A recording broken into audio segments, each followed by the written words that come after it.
المسلمون الأوائل.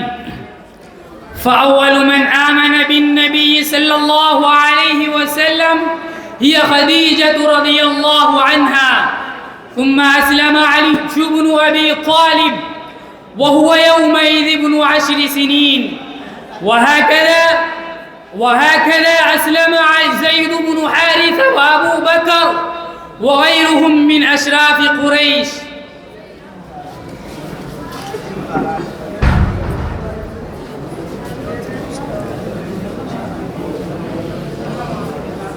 لو وضعوا الشمس في يميني والقمر في يساري لو وضعوا الشمس في يميني والقمر في يساري لما أظهر رسول الله صلى الله عليه وسلم دعوة الإسلام أجمعت قريش على خلافه وعداوته، ومشى رجال منهم إلى عمه أبي طالب وقالوا: يا أبا طالب، إن ابن أخي يسب آلهتنا، فإما أن تمنعه وإما أن تخلي بيننا وبينه.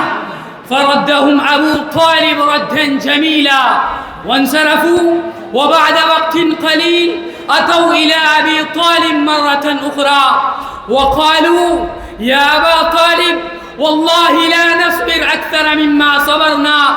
فدعا رسول الله صلى الله عليه وسلم وقال له: يا ابن أخي، إن قومك قد جاءوني فقالوا لي كذا وكذا.